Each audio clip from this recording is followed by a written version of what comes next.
Olá pessoal, Garbosa News trazendo hoje para você o Dr. Luiz Heleno, ele que é advogado, formado pela Universo em Juiz de Fora, pós-graduado em Direito de Família e também em Direito Securitário. Seguridade Social, do INSS.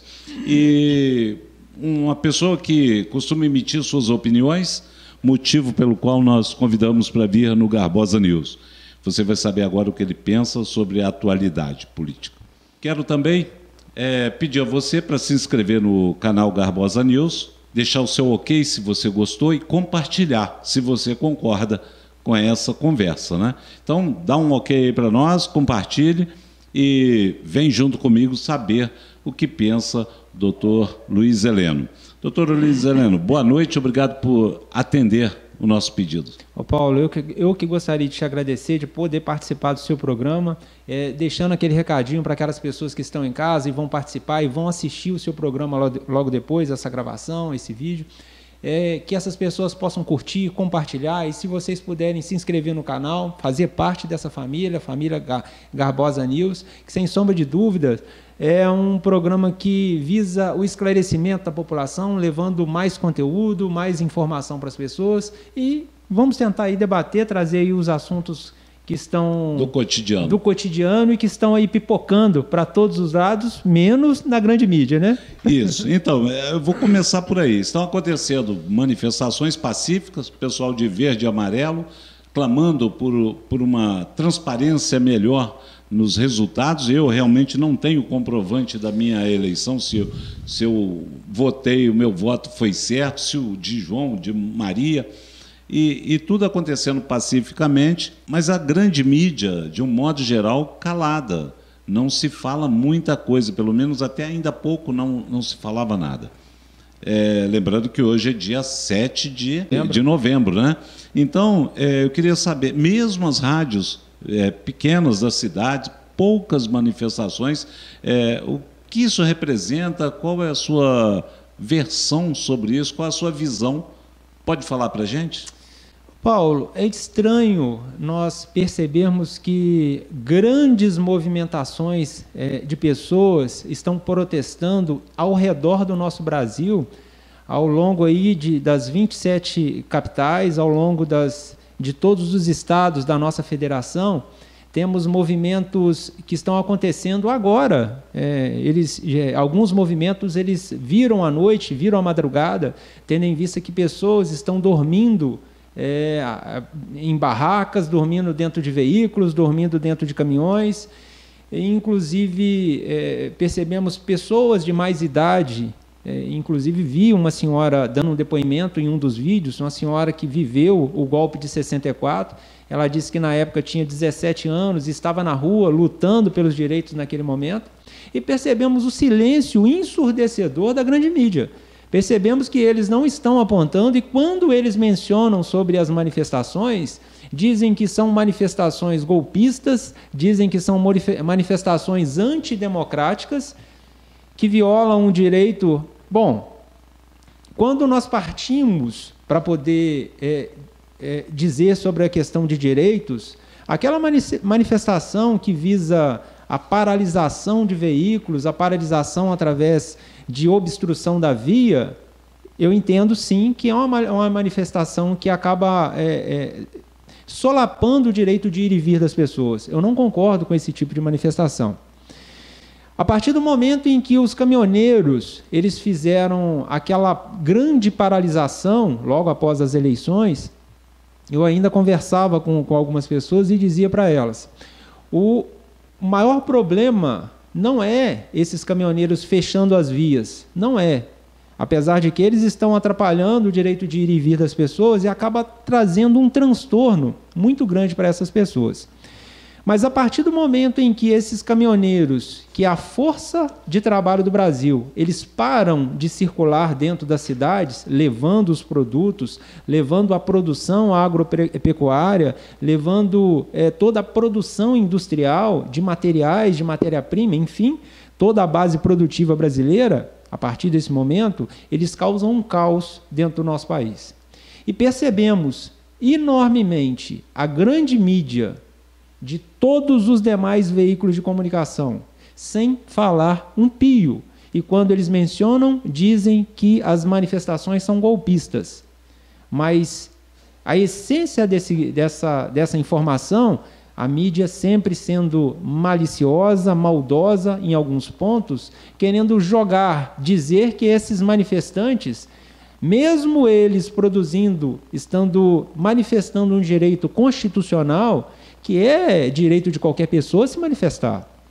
A questão de fazer a paralisação e interromper vias, isso eu não concordo, está totalmente errado.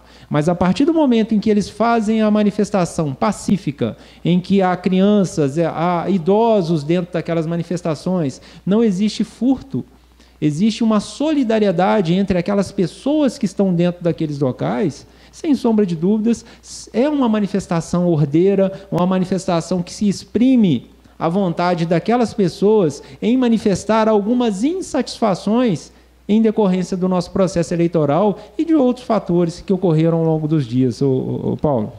Então, quando você fala a clareza do processo eleitoral, na sua opinião, hoje o processo é claro? Ele é transparente? Paulo, hoje nós temos que ter um cuidado absurdo na hora que nós falamos sobre o processo eleitoral. Mesmo porque você tem um canal de grande repercussão, um canal de mídia, e esse canal ele pode ser a qualquer momento bloqueado se a gente pisar no acelerador aqui e sair falando qualquer coisa. A gente não pode. Temos que tomar cuidado hoje em função de algumas determinações, inclusive punições de alguns órgãos que não permitem que a nossa fala seja ecoada de qualquer jeito. Não pode. Hoje nós estamos vivendo um estado estranho, tendo em vista que até mesmo a censura, que antigamente, nós falamos há pouco sobre a grande mídia, e a grande mídia, os grandes veículos de comunicação televisivo, por exemplo, eles sempre falaram sobre o golpe de 64, diziam sobre a censura que era imposta naquele período, e recentemente vimos um veículo de comunicação quase que centenário, que é a Jovem Pan, sendo censurada, não podendo falar, não podendo proferir determinadas palavras, que se eles, em determinado momento, dissessem qualquer informação a respeito de um candidato que teve uma ficha suja, que teve um problema tempos atrás, eles pagariam uma multa altíssima por cada vez que eles proferissem aquelas palavras. Então, o nosso processo eleitoral, hoje, por exemplo, nós temos lá umas maquininhas. Aquelas maquininhas a gente não pode falar sobre elas. A gente não pode tecer comentários sobre a transparência delas, tendo em vista que aquele processo ao qual em que você aperta o botãozinho e depois você confirma, realmente nós não temos a certeza se aquele clicar efetivamente foi computado.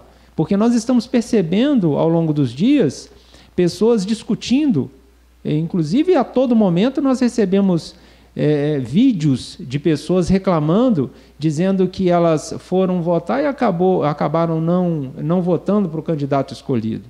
Enfim, essas mensagens elas precisam ser realmente investigadas e muitas das vezes nós percebemos, retornando à grande mídia, percebemos que os grandes veículos de comunicação televisivo, eles acabam sendo negacionistas no momento em que alguém diz algo contrário ao que eles rotineiramente defendem, eles dizem que é fake.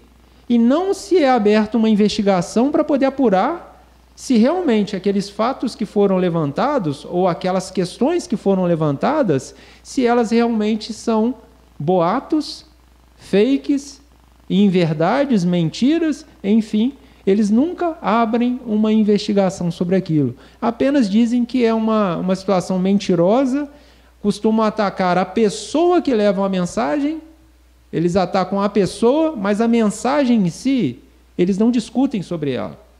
Eles não falam, essa mensagem é verdadeira ou falsa. apesar da pessoa ter dito que a mensagem é verdadeira, mas eles não debatem se a mensagem é verdadeira ou falsa. Eles falam que a pessoa que trouxe a mensagem, a pessoa é parente de alguém, andava com alguém, ou tem uma foto com uma outra pessoa, com aquela pessoa que estava insatisfeita com aquele processo. Mas a mensagem em si, a mensagem que aquela pessoa trouxe, eles não levam aquela mensagem para o debate, para uma investigação, uma apuração realmente daquilo que foi dito dentro dela. Agora, hoje nós temos aí, me parece que 6 deputados estão silenciados, não tem redes sociais, né? Sim. Não se manifesta o Senado, nem o Congresso, mas sendo o Congresso e o Senado representantes do povo, não é isso? Exatamente. Estou certo? Está perfeitamente, você está totalmente certo. O que acontece hoje com esses avanços que percebemos de determinados setores de instituições que são democráticas, que estão dentro da nossa Constituição, que elas têm o seu filtro, elas têm o seu freio e contrapeso. Por exemplo, hoje o Supremo, nós temos alguns ministros que acabam tendo decisões, toda decisão ela é passível de recurso. Não basta a pessoa questionar a decisão judicial a gente sempre cumpre. Isso aí é uma regra que todo brasileiro ele tem que seguir essa regra. Só que a decisão ela é passível de se fazer recurso dela, de todas elas. Mas existem decisões, por exemplo, do colegiado do Supremo Tribunal Federal, que não existe mais recurso. Então a gente não tem a possibilidade de recorrer, a menos que seja um recurso, por exemplo, visando o esclarecimento de determinado ponto da decisão, mas o mérito daquela decisão, aquilo que foi decidido, a gente não consegue recorrer mais, porque o Supremo é a última instância. A partir do momento em que o colegiado do Supremo decidiu, acabou.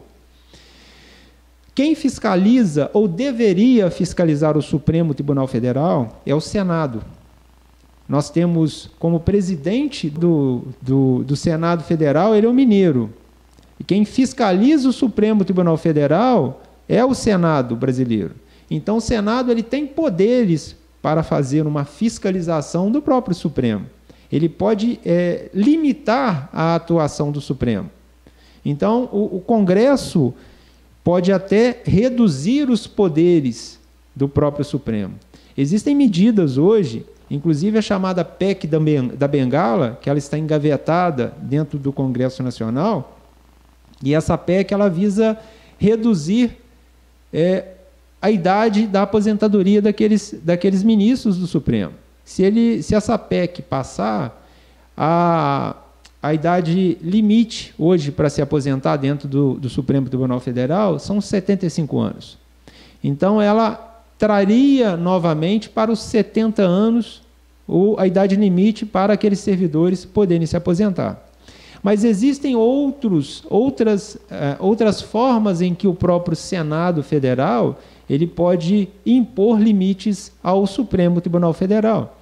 Por exemplo, aqueles pedidos de impeachment que chegaram dentro do Senado, inclusive um com uma grande participação popular, que foi inclusive na época foi feito, salvo engano, pelo senador Cajuru, em que ele tentou de diversas formas fazer o impeachment do ministro Alexandre de Moraes, e logo depois o Caio Coppola, ele pegou várias assinaturas. Exatamente, né? Ele fez lá a campanha e recolheu mais de 3 milhões de assinaturas, justamente para fundamentar e mandar para o presidente do Senado, que era o Pacheco. E o presidente do Senado, naquele momento, ele acabou arquivando aquele pedido, mesmo tendo uma grande participação popular, ele não deu a continuidade àquele pedido. Então, o presidente da República, Jair Messias Bolsonaro, na época, ele inclusive fez também um pedido justamente para poder fazer um impeachment do ministro Alexandre de Moraes na época, salvo engano, era do Alexandre mesmo. E o Pacheco não aceitou também e fez o arquivamento daquele pedido. Então, hoje, o órgão que deveria fazer esse balanceamento e a verificação se existem avanços ou não de um outro órgão, que seria o Supremo, é o próprio Senado. Nós temos lá os elementos para poder fazer com que o Senado fizesse a sua parte, mas hoje percebemos que ele não faz. E, pelo jeito, não vai fazer, né? Esse ano vence o prazo do Rodrigo Pacheco, como presidente do Senado, e a partir do ano que vem nós já teremos novas eleições para o próximo presidente do Senado Federal.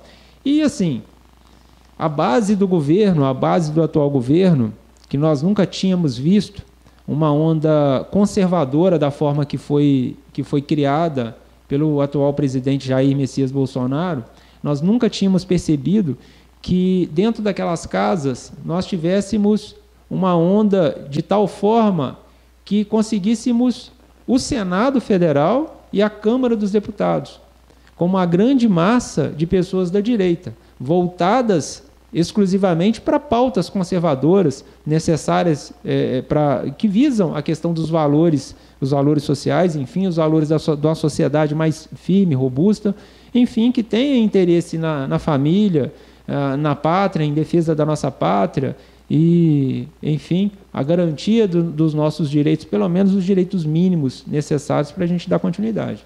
Bom, quando a gente fala do STF, agora está todo mundo com medo de falar do STF, porque eles não são eleitos e parece que estão dando as cartas do jogo aí.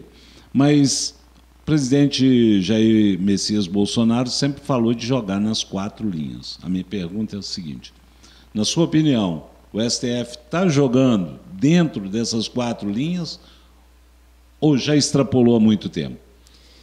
Existem alguns avanços, Paulo, que nós temos que perceber o seguinte: existem alguns avanços que eles acabam, não o STF, mas órgãos específicos. Por exemplo, percebemos que hoje o TSE, em determinadas ações que ainda merecem ser realmente avaliadas, merecem ser avalizadas, eles acabam tendo medidas que acabam extrapolando as regras constitucionais. Por exemplo, nós tivemos aí, no período eleitoral, tivemos uma votação que permitiu que o presidente do TSE ele tivesse poderes estes que poderiam limitar a disseminação de informações. Essas informações, o que eles visam é o combate de fake news. Nós tivemos muitas mensagens e mensagens falsas, mensagens tortas, mas eles geralmente percebemos que eles tiram a mensagem primeiro, sem dar aquele direito que nós temos, que é o direito de defesa, suspendem aquelas mensagens, suspendem aquela discussão para depois se discutir se aquilo era verdadeiro ou falso. A partir do momento em que nós, cidadãos,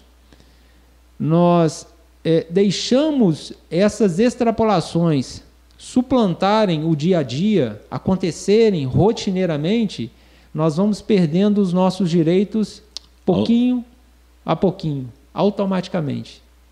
E cada avanço que ocorre, por exemplo, nós tivemos no final de semana uma pessoa extremamente qualificada, que é o senhor Marco Sintra, economista, um economista extremamente renomado.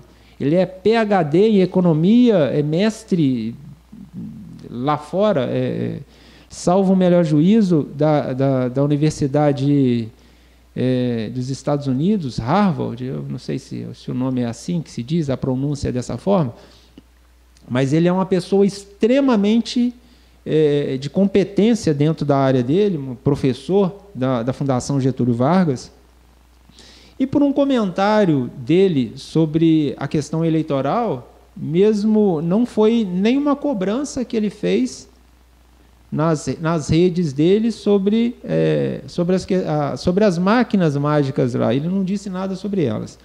Mas ele fez um comentário, ele teceu um comentário e teve as suas redes suspensas, que foi o Twitter, e a intimação para que ele se apresentasse na Polícia Federal para poder dar esclarecimento sobre aquilo que ele falou.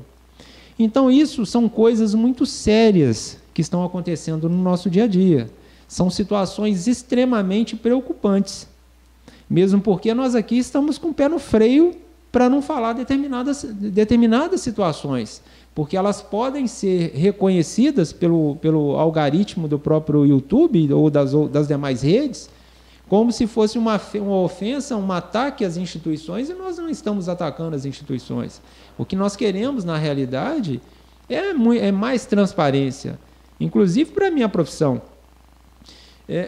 As discussões que nós temos hoje, a questão da segurança jurídica, nós precisamos extremamente da segurança jurídica. Por quê? Porque todo o nosso trabalho ele é pautado naqueles julgados que já foram concluídos, naquelas decisões que já foram tomadas. Por óbvio, toda decisão ela pode ser melhorada, ela pode ser aperfeiçoada no futuro. Sim. Podem surgir novas decisões ou novos melhoramentos dentro do próprio ordenamento jurídico, e aquelas decisões elas podem ser realmente alteradas. Mas nós estamos percebendo que as decisões hoje elas estão sendo alteradas muito rápido. Então nós não estamos tendo aquela segurança efetiva de determinadas situações ou de determinados assuntos. Então nós estamos realmente pisando em ovos. Hoje nós temos... E isso não é perigoso para a democracia? Sim, sim. Acaba sendo perigoso para todos. Justamente porque nós não sabemos até onde, qual que é o novo limite. Quais são as novas regras? O que eu posso falar e o que eu não posso falar? A gente mencionou há pouco sobre a Jovem Pan. Eles tinham dentro da própria emissora elementos que palavras que eles não poderiam falar. Eles tinham um limite até onde eles poderiam ir. Então isso eu não posso falar. Veja bem a que ponto nós chegamos. E isso é democracia? Agora, eu estaria cometendo na sua visão de advogado, eu estaria cometendo algum delito se eu dissesse, mas eu não quero um presidente que foi julgado e condenado. De jeito nenhum, você está dentro do Estado democrático de direito, e eu também não quero. Não quero um presidente que foi condenado, de jeito nenhum. Mas as pessoas perguntam, Paulo, o ex-presidente que acabou de ser eleito, que eu acredito que vai passar por alguns problemas ainda daí para frente, não problemas de saúde, tá? Problemas mesmo administrativos eleitorais, porque pelas denúncias que nós vimos, acredito que muita água ainda vai passar debaixo dessa ponte. Nós temos ainda grandes emoções para a gente poder viver durante esses próximos dias aí. Eu lembro que, logo depois da eleição, como eu acompanho muito, e não tem jeito, agora esses dias está sendo terrível, né? Porque a cabeça da gente acaba sendo voltada somente para aquelas questões eleitorais.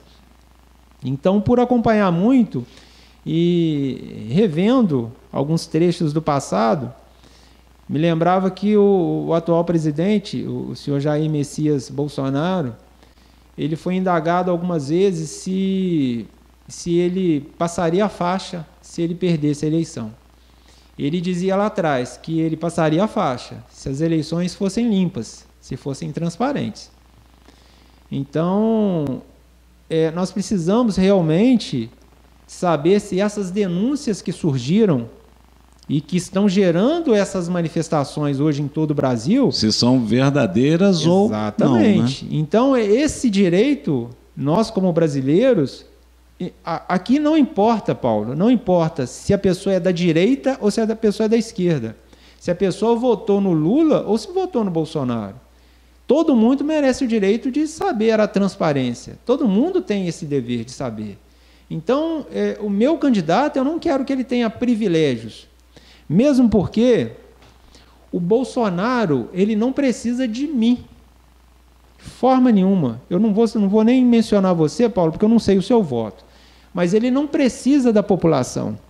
Quem precisa, na realidade, somos nós que precisamos dele. Justamente porque o nosso país, nós pegamos um país totalmente quebrado. Nós tivemos aí, estávamos misturados numa hiperinflação e a cada 2 minutos surgiu uma narrativa diferente. Que o nosso objetivo hoje é falar das manifestações e da ausência da mídia. E nós percebemos que ao longo desse tempo, desde da posse do presidente Jair Messias Bolsonaro, surgem narrativas, e essas narrativas são replicadas o tempo todo na grande mídia. Desde o início, nós tivemos a queima lá da Amazônia, Pantanal, a mídia descendo o pau, depois descobriram que eram ONGs que queimavam lá, que jogavam fogo, botavam incêndio na Amazônia.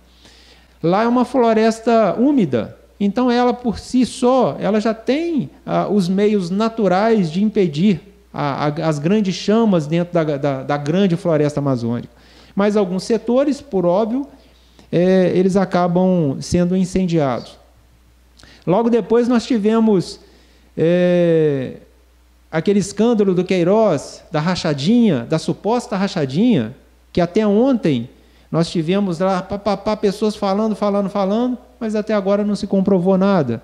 A movimentação financeira que teve do filho do presidente, que entrou um dinheiro e saiu, e logo depois descobrimos que tinha, de todos aqueles candidatos que foram apontados dentro da rachadinha, tinha um lá, de um partido do PT, que tinha uma movimentação aproximada de 49 milhões, e ninguém falou, que era o primeiro lugar.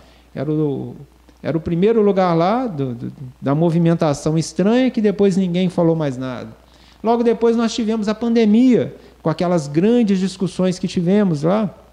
Então as pessoas caindo de pau, que o presidente não comprou vacina, que ele é um negacionista, não comprou vacina, e as pessoas não descobriram a realidade naquele período. Porque o presidente da República, naquele momento, não podia comprar as vacinas, que ele não tinha autorização legislativa para poder comprar. Então, naquele momento em que nós atravessamos aquele momento de crise calamitosa, por óbvio, em que muitas pessoas perderam suas vidas, muitas pessoas foram acometidas daquela praga, né, daquela doença maldita, em que o governo federal, os governos federais de todo o mundo, eles tinham que fazer realmente a compra daquela vacina. O contrato que se chegou para o Brasil efetuar a compra, existiam cláusulas, e essas cláusulas eram cláusulas chamadas leoninas. Essas cláusulas, Paulo, para as pessoas, para esclarecer, falar um português mais claro, é aquele tipo de contrato em que a pessoa, quando vai comprar, a pessoa que vai vender coloca determinados elementos dentro do contrato favoráveis a eles, né? Absurdamente favoráveis à pessoa que vai vender. Então eles colocavam, por exemplo, que o governo federal ele tinha que pagar, salvo melhor juízo, 2 bilhões de dólares, valores adiantados para poder fazer a aquisição da vacina, sendo que não tinha um prazo determinado para que eles pudessem entregar aquelas vacinas naquele momento. Tinha outra cláusula, Paulo, que essa eu reputo uma das mais sérias que tinha, que era a cláusula de responsabilidade. A empresa que vendia a vacina, ela dizia o seguinte: eu vendo para você a vacina, para o governo brasileiro, só que eu não sou responsável por qualquer efeito colateral proveniente da vacina.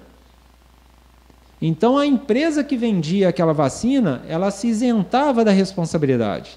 Então, quem comprava a vacina, vejam bem, você pode falar, questionar se está certo ou se está errado, mas você tem que pensar o seguinte: a administração pública, o poder público, ele não pode efetuar uma compra igual nós fazemos no dia a dia. Eu vou ali no mercado e achei um pacote de arroz, aí eu vou comprar esse pacote de arroz e pronto, acabou. Não. Para o poder público fazer isso, Paulo, exige-se um procedimento administrativo para que eles possam realmente efetuar aquela compra. Existe um processo em que exige-se passar por determinadas etapas até efetivamente chegar na compra. Então, não é num dia para o outro, o governo federal não poderia efetivamente efetuar a compra, mesmo porque isso nós falamos de julho de 2020. Somente em fevereiro de 2021 que o Senado Federal assinou uma lei, não me lembro se foi uma medida provisória, em que autorizava o governo federal efetivamente a fazer as compras das vacinas. Somente em 2021. Então isso aí foi uma narrativa criada. Né? Exatamente. Entre outras narrativas que nós tivemos. E, portanto, nós percebemos que hoje nós já ouvimos aí um zum, que está chegando mais uma onda de Covid, eu não sei se confere. A maioria das pessoas já tomaram 3, 4, 5 doses da vacina. O presidente da República falou lá atrás que realmente eram 2 problemas graves que nós teríamos ao enfrentar a Covid, que era o problema de saúde pública, mas a questão econômica que nós poderíamos atravessar. E muita gente deu ouvido e outras pessoas não. Tivemos aí estados que foram fechados, tivemos cidades, a nossa foi fechada, ficamos aí um maior tempão sem poder sair nas ruas. Depois, aos poucos, fomos voltando. Mas outras economias, por exemplo, igual a Argentina, ela parou e ficou muito tempo parada. A economia da Argentina, ela quebrou. Hoje nós estamos vendo aí, em média, a Argentina está com 80% de inflação. Isso nos remete à época do Sarney. Exatamente. Quem viveu naquela época aí, eu era jovem naquela época, mas eu me lembro em que você colocava no dinheiro de hoje, R$100 no banco hoje, no mês que vem você tinha 180. Só que no momento que você ia aproveitar, né, comprar alguma coisa, as coisas já subiram. Custavam 200. Já custavam 200, exatamente. Foi uma época terrível, eu acompanhei isso de perto. Inflação, se o povo soubesse o que é inflação, o povo de hoje não iria dar conta de viver novamente. Exatamente. Tá? Porque foi terrível. Foram momentos... A minha mãe disse que ela tinha medo... Luiz Heleno, nós passamos por algumas coisas no país, né? Nós viemos, depois disso, veio o Collor, que confiscou a renda de todo mundo. Depois nós tivemos a liberação parcial de poupança, né? Sim. Foi terrível aquilo. Muita gente sofreu, muita gente penou muito. Como na época eu não tinha muito dinheiro, então... eu felizmente também não tinha e não tenho, né? Especialmente porque o pessoal fala muito sobre as queimadas da Amazônia, a divisão de terra para os indígenas, né? É uma preocupação muito grande das ONGs que estão fora do Brasil, aqui dentro do Brasil, nesse caso. E agora, como é que você vê? Os índios todos lá no Mato Grosso, em vários lugares, estão se pronunciando contra essas eleições. Como é que você vê esse fato inédito na minha visão, né? Rapaz, você para analisar, Paulo. Veja bem, nós tínhamos movimentos de esquerda que sempre defenderam ONGs, e essas ONGs, existem ONGs que têm um trabalho primoroso, existem ONGs que fazem realmente trabalhos que é de tirar o chapéu, mas temos muito interesse internacional naquelas áreas amazônicas, no Pantanal, enfim, em vários pontos do nosso país. Mas por quê? Gente, o nosso país, eu costumo dizer, eu tenho um orgulho danado de ser brasileiro. Eu tenho muito orgulho, tenho muito. E no nosso país, Paulo, nós temos muitas riquezas. Apesar de que a nossa riqueza, existem setores que, com uma conversa fácil, uma conversa que vai resolver isso, que vai resolver aquilo, mas sempre com aquela conversinha fácil, dividindo migalhas com a população, eles acabam retirando dessas pessoas o direito delas de realmente sobreviverem, produzirem dos diversos setores da nossa sociedade. Os índios, apesar de nós percebermos que são povos nativos, são povos que altamente brasileiros. São brasileiros naturais mesmo, são da terra, essencialmente da terra. Nós viemos deles, na realidade, né? Esses povos, eles não querem viver sem roupa, andando de qualquer jeito no meio do mato, comendo animais assim, de qualquer jeito. Não, gente. Essas pessoas querem viver, elas querem ter a sua realidade. Eu acredito que se eles tivessem a possibilidade de viver dentro de uma casa, mantendo, sem sombra de dúvida, a cultura deles. A cultura nós temos que respeitar, que eles têm o direito, nós também temos o direito, que eles tenham o direito deles de ter a cultura. Essa cultura ela não pode perder nunca. Só que viver naquele sofrimento, sem roupa, talvez, né, no frio, passando as intempéries do dia a dia, aquele sofrimento de viver no mato, eu acredito que eles não queiram ter essa vida.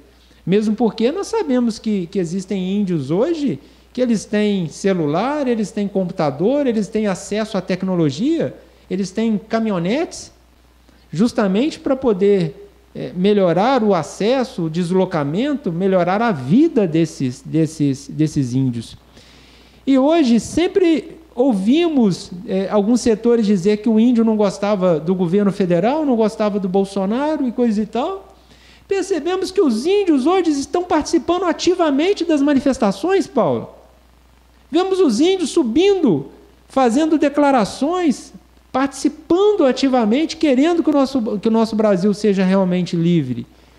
Por quê? Porque eles viram uma oportunidade, viram que o governo federal realmente olhou para eles e viram que eles também têm direitos dentro da nossa pátria. Eles têm o direito, eles têm deveres, sem sombra de dúvidas, mas eu acredito que eles não querem viver longe da civilização. Paulo, o negócio é tão absurdo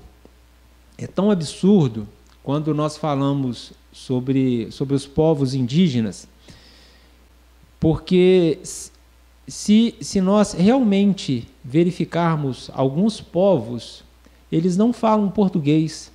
Existem povos indígenas que, através de ONGs que foram infiltradas dentro daquelas localidades em que eles estão inseridos, que a língua nativa deles é o alemão, é o inglês, é o francês. Ora, mas eles estão situados no Brasil. Se a língua nativa deles é o tupi-guarani, se a língua nativa é eu não sei o nome das diversas tribos que nós temos, mas se a língua nativa fosse realmente daquela tribo, está ótimo. A gente está preservando a cultura deles, a gente está preservando a essência daqueles índios. Mas não, dentro daquelas ocas, dentro daquelas tribos, muitas das vezes, eles têm o resquício que vem de fora, a informação que vem de fora e não do país dele de natureza. Então, nós percebemos que existem tribos que eles têm a influência de outros países. Por isso que nós sempre ouvimos falar de discussões, Paulo, relacionadas ao governo federal, que o governo quer acabar com isso, quer acabar com aquilo, e realmente nós percebemos que até hoje, através do governo federal, o dinheiro, nós não ouvimos falar mais que falta dinheiro dentro das prefeituras, dentro do governo estadual. Nós não percebemos. Quanto tempo não ouvimos falar? Então, aí vou provocar mais uma vez para a gente render aqui nos assuntos. Quando o Romeu Zema assumiu o governo, antes dele assumir, ele esteve aqui em São João. Ele era pré-candidato. Eu conversei com ele. E a pergunta que eu fiz, como é que o senhor, um empresário de sucesso, na época eu falei até um grande empresário de sucesso, vai assumir um Estado totalmente quebrado? Ele disse, não, mas é a vontade que eu tenho, a resposta dele está gravada, eu tenho aí e tal. E vou fazer isso porque precisa ser feito e tal, e foi eleito, e ele pegou um Estado destroçado. E aí os mineiros sofreram tanto com isso, e no final aparece nas urnas um resultado contrário ao governo federal, que o mineiro está pensando? Paulo, é muito estranho essa votação que nós tivemos aí entre... muita gente votou no Zema e votou no Lula. Eu tive colegas, eu até fiquei me questionando durante um tempo sobre essa questão, mas vi que muitas pessoas, eu acredito que elas não fizeram esse balanço entre o governo federal e o governo estadual. Elas realmente não fizeram esse balanço. Elas fizeram um voto, não sei, por pensar talvez na época em que o Lula governou o país, foi uma época boa, apesar de que entre 2006 e 2008, nós tivemos aí um pequeno melhoramento das commodities brasileiras, em que o minério de ferro ele teve um valor maior, uma alta muito grande dentro do mundo, e por esse motivo gerou aí algumas riquezas, em que o governo federal teve a oportunidade de abrir o crédito para as pessoas, e as pessoas acham, talvez aquelas pessoas que votaram nele, pensam que aquela realidade daquele momento vai poder voltar. E não é a realidade que nós temos hoje. Nós percebemos que os governos, você tão bem citou a questão do governo estadual, naquele período em que o governo era gerido, o governo estadual, antes do Zema, salvo engano, foi o Pimentel, que geria o governo de Minas, o governo passou realmente por dificuldades em que professores recebiam atrasado, o salário era parcelado, policiais militares recebiam o valor parcelado e eram contratados, nós tínhamos aí uma contratação em massa de pessoas que era uma coisa absurda. Salvo engano, parece que o Zema, na época, quando ele entrou, ele foi cortando uma quantidade absurda de cargos que haviam dentro do governo estadual, que, sem sombra de dúvidas, aonde não entra e só sai, só vai gerando dívida, despesas. A mesma coisa tivemos dentro do governo federal. Quando o Bolsonaro entrou para o governo federal, em números, mais ou menos... Eu me lembro que falaram em torno de 270 mil pessoas a mais que estavam sobrando dentro do governo federal. E essas pessoas, eu não sei o cargo, geralmente é de diretores, enfim, são vários os cargos de ocupação daquelas pessoas que não são por concurso público, são contratações, e acabam pesando dentro do próprio governo. Nós percebemos que agora o presidente eleito, ele disse que vai aumentar, salvo engano, em mais 14 ministérios. Cada um ministério, provavelmente, deve ter aí uma penca aí de 40 mil pessoas que vai seguir aquele ministério, talvez mais, talvez um pouco menos, eu não tenho essa noção, mas serão muitas pessoas que serão contratadas. E veja bem, nós percebemos que, se hoje com 23 ministérios, o Brasil pode estar capenga, mas está funcionando, redução no índice de desemprego. Nós estamos passando hoje por um número de desemprego de 8,8% de desemprego no Brasil, que gira em torno de 9 milhões e 200 mil pessoas desempregadas no país. Então, pelo que parece, nós estamos tendo aí um desenvolvimento econômico, ou pelo menos estávamos tendo um desenvolvimento muito objetivo para o nosso país.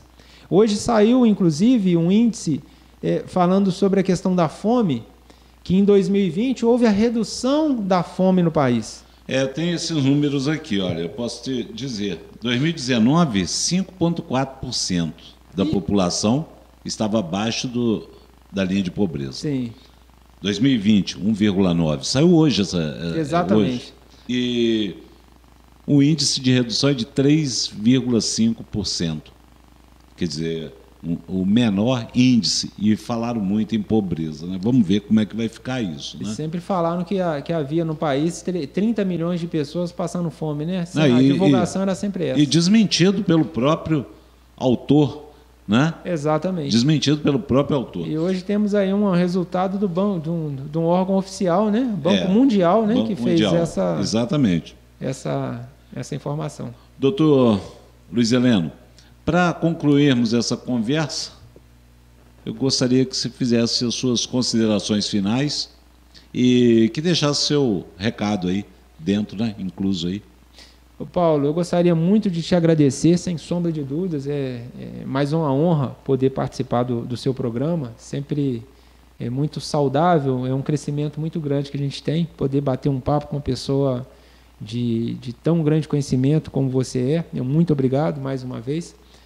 Para as pessoas que vão participar, vão assistir, espero que assistam aí até o final, que possam curtir, compartilhar, que possam aí realmente se inscrever no canal, deixar aquele joinha, deixar aqueles comentários. Aquelas pessoas que não concordam com o nosso posicionamento, que manifestem também, que possam deixar o seu comentário dentro do nível de respeito.